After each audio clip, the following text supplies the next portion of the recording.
menurutku. Kadang yang buat kita nggak konsisten atau buat kita males atau buat kita itu jadi nggak ngelakuin karena goals kita nggak jelas. Cuman apa sih?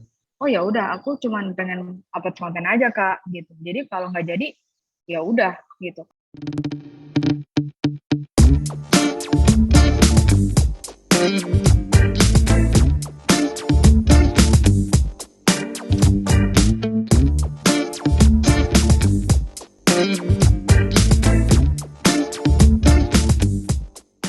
Kita lanjut lagi. Oke, ini lanjutan pertanyaannya Kak Nesa tadi, itu berlaku di TikTok aja atau di Reels juga, Kak? TikTok dan Reels sama. Tapi kalau Reels kita harus tahu kalau misalnya jadi mungkin aku bikin prosentase aja ya secara kualitatif. Mungkin kalau misalnya di TikTok itu tuh ngikutin musik dan trennya 70%, kualitas videonya 30%, nggak apa-apa. Tapi kalau di Reels, kalau bisa 50-50. Kenapa? Karena di Reels itu di Instagram. Jadi kalau teman-teman lihat konten-konten Instagram Reels, itu tuh lebih cantik istilahnya. Gitu. Jadi persentasenya kayak gitu sih Nesa. Jadi kalau misalnya TikTok itu biasanya lebih 70-30%. Jadi oke, ngikutin viral, tapi 30% kualitasnya mungkin nggak berapa oke gitu kan. Lebih bisa goyang-goyang dan yang lain-lain itu lebih di toleransi.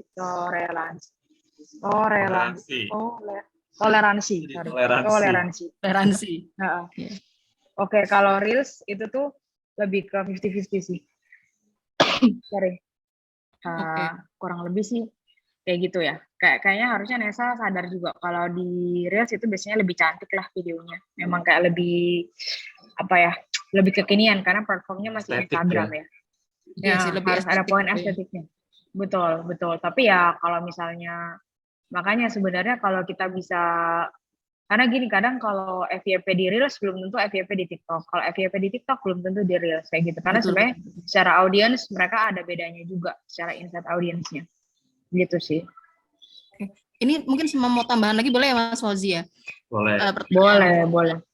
Jadi tadi yang TikTok sama Reels itu apakah berlaku? Tadi kan Ci Cynthia kan sempat jelasin ya soal kayak konsistensi di TikTok konsistensi posting di TikTok gitu. Nah, itu apakah ngefek juga yang di Reels? Jadi misalnya kayak katakanlah aku pernah denger nih dulu kalau misalkan kebetulan kan aku juga mencoba-coba di dunia momfluencer gitu ya, Ci. Jadi dulu waktu belajar sosial media gini-gini gitu kan, influenceran dan lain sebagainya, katanya sempat ada yang bilang kalau di TikTok nih kalau bisa dalam satu hari posting minimal 3-6 video gitu supaya nanti kayak kepancing gitu insight-nya gitu. Nah, di Reels itu juga kalau bisa di jam yang sama dan lain sebagainya, tapi untuk jumlahnya nggak sebanyak yang TikTok gitu. Apakah benar kayak gitu atau emang dua-duanya sama gitu sebenarnya untuk konsistensinya gitu, Ci?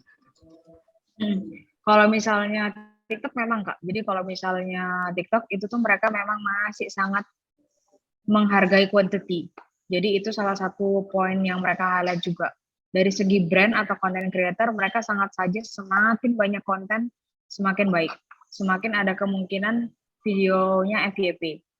Gitu. Nah kalau di Reels, di Instagram itu nggak sebanyak itu sih sebenarnya. Tapi menurutku kalau kita bisa punya kesempatan waktu bikin konten yang banyak, karena sebenarnya gini, nggak ada teori saklek ya, kayak Reels harus satu hari satu gitu kan. Kalau TikTok satu hari dua, nggak ada sebenarnya. Tapi yang penting adalah sebenarnya konsistensinya aja. Jadi kalau misalnya kamu bisa bikin di TikTok satu hari 3, tapi kontennya nggak bagus juga, maksudnya kayak cuman sembarangan, terus akhirnya bisa capek juga kan gitu, akhirnya nggak konsisten. Tapi menurutku yang paling baik adalah kita bisa nentuin standar kemampuan kita seberapa sih. Ya udah normalnya kayaknya kita set target lah satu hari satu kali, tapi kita konsisten tiap hari pasti ada, dan kualitasnya itu tuh kita jaga, itu tuh kalau bisa sama terus kualitasnya, nggak naik turun gitu. Nah menurutku itu poin yang lebih penting daripada nanya jumlahnya berapa Kak gitu, karena menurutku itu nggak ada teorinya. Ada juga yang upload 3 hari sekali tapi bisa viral gitu kan. Jadi menurutku adalah yang penting konsistensinya. Jadi konsistensi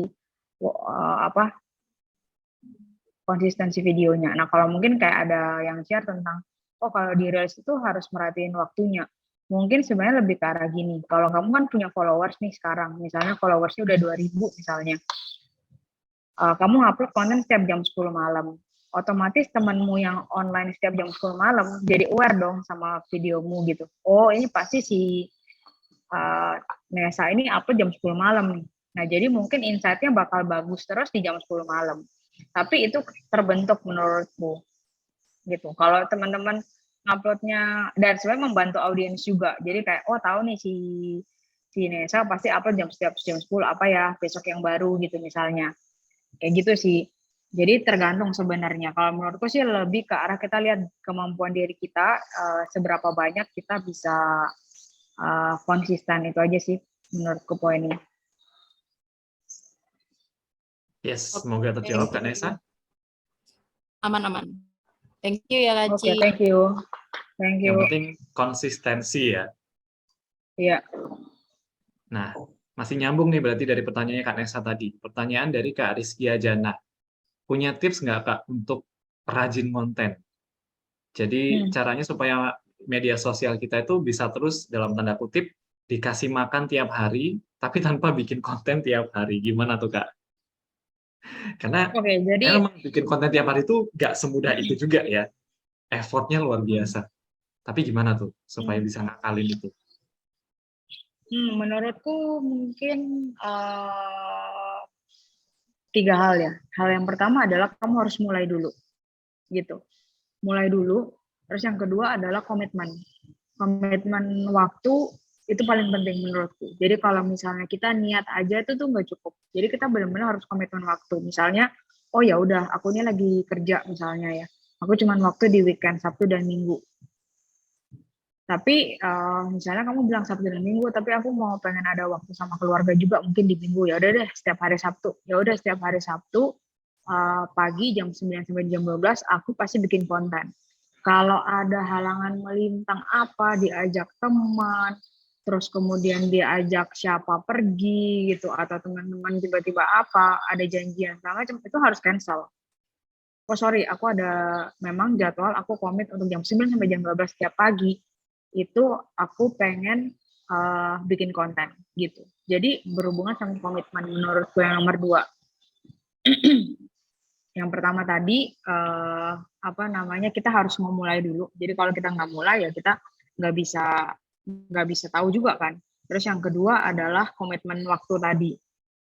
Menurutku 2 poin itu. Terus yang ketiga adalah goals kita. Kita harus tentuin goals kita apa gitu. Mau bikin konten, oke, kita harus punya goals. Menurutku kadang yang buat kita nggak konsisten atau buat kita males atau buat kita itu jadi nggak ngelakuin karena goals kita nggak jelas. Cuman apa sih?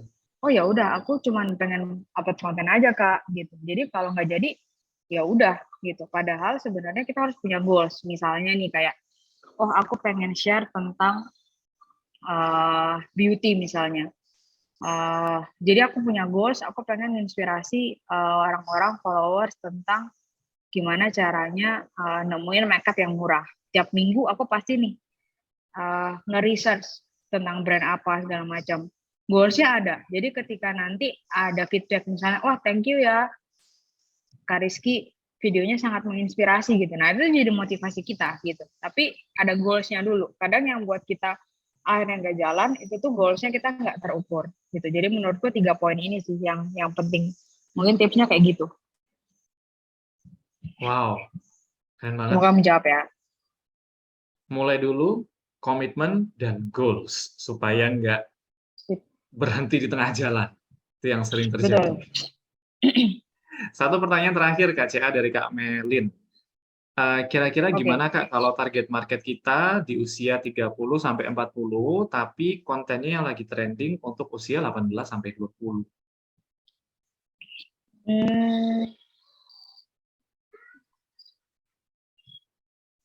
Ini harus lihat case by case sih. Tapi sebenarnya kalau menurutku juga nggak semua tren bisa diikutin sih. Itu menurutku. Jadi nggak perlu semuanya juga. Tapi bisa adjustable aja. Kayak gimana caranya itu tuh bisa kita adjust. Tapi memang nggak harus semuanya sih menurutku. Kalau Nah, ini menarik juga kalau memang target market kita masih di umur 30-40, mungkin kita bisa pakai platform lain. Jadi kayak Instagram sama Facebook sih menurutku. Jadi nggak harus ngikut di platform terbaru TikTok, karena di situ kalau kita lihat insight-nya belum terlalu tinggi ya. Jadi mungkin kalau kita punya produk, ya kita bisa main tetap di Instagram sama Facebook. Kecuali kita nanti mau target orang-orang di umur yang lebih muda, ya baru kita pakai platform TikTok. Jadi sekarang pun nggak semua brand aku rekomendasiin untuk apa namanya, nggak semua brand aku ajak itu tuh untuk masuk ke TikTok gitu, karena ada yang target audiensnya 40 tahun ke atas gitu kan, ada yang produknya itu terlalu mahal sehingga nggak bisa di TikTok. Kalau rata-rata mungkin sedikit insight aja, setelah itu untuk closing ya, kan udah 11.56. Rata-rata user TikTok itu tuh belanjanya itu tuh di paling mahal di 150.000 rata-rata. Jadi yang paling laku itu tuh yang di harga 150.000 ke bawah, Kak Fauzi. Jadi kalau produknya kalian juga di harga di atas itu, misalnya udah jutaan atau misalnya ini, nah itu mungkin kurang cocok nih platformnya di TikTok, karena di TikTok mereka rata-rata spendingnya tuh di bawah 150.000. Itu mungkin insight aja. Yes, Hopefully jadi menjawab ya Kak Mel. jadi nggak cuman lantas semua tren itu dihajar gitu ya satu persatu, tapi tetap kita harus punya filter untuk pilih-pilih ya, tren mana yang masih Betul. cocok nih sama target audiens kita, dan bahkan pilih kendaraannya juga harus tahu nih, nggak lantas TikTok yang lagi naik nih, tapi sejalan nggak sama target audiens kita. Bisa jadi malah platform yang lain malah lebih cocok untuk goals yang kita ingin capai ya Kak ya. Betul.